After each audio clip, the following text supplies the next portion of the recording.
Hi there! In this video, I'm going to show you a pretty magical technique. I'm just about to start the sleeve of my Nydia cardigan, and I thought this would be a great time to show you my favorite method for alternating skeins in the round. It's completely invisible and very easy. Let me show you the result on the sleeve I already finished. And if you're not familiar with alternating skeins or why you should do it, no worries. I've included some details in the description box below. So here I alternated along the underside of the sleeve, but you can't tell at all.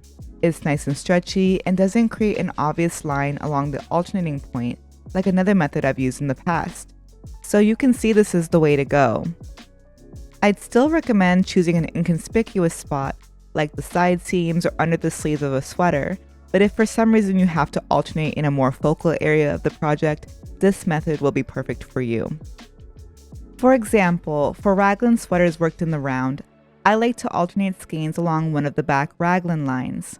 As a general rule of thumb, I usually start alternating about an inch into a project and a round or two after resuming the sleeves.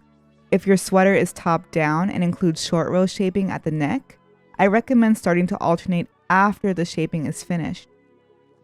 And then you'll continue to do so until the last inch or two. So to begin, knit to the spot where you want to switch yarns. I'll be doing that at the beginning of every round, and your working yarn will be at the back like so.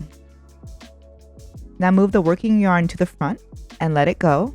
It's just going to rest there for now. Next, insert your right needle into the next stitch knitwise, and then grab your new yarn. Make sure you leave a long enough tail to weave in here, about 6 to 8 inches.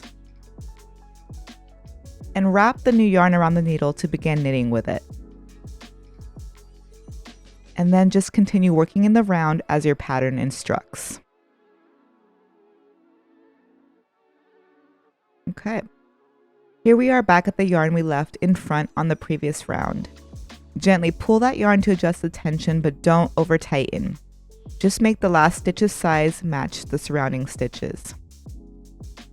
Now move your current working yarn to the front between the needles. Move the other yarn to the back between the needles. Rearrange or untangle your yarns if needed. And that's one thing when alternating skeins, you'll probably have to do a lot, but it's well worth it. And now we're going to simply continue knitting. Now, since we've only just finished the first round after beginning to alternate, that first stitch will be loose.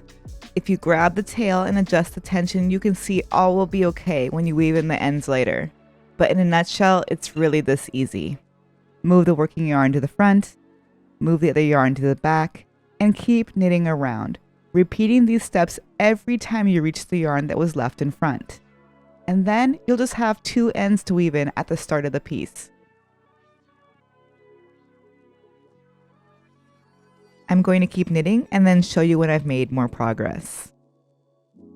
Okay, so now I've got a few more inches done on my sleeve, and just as before, I'm going to move my working yarn to the front,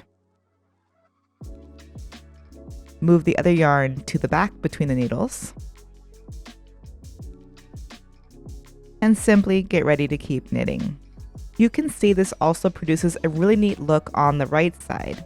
And if you make sure not to over tighten when you switch yarns, it'll be neat, stretchy, and invisible. Here's another peek at how the inside should look. Looks good. So that's all there is to this technique. Drop a comment below and let me know if you've tried it or will try it. If you have any questions, please ask. Thanks for watching, and I'll see you in the next video.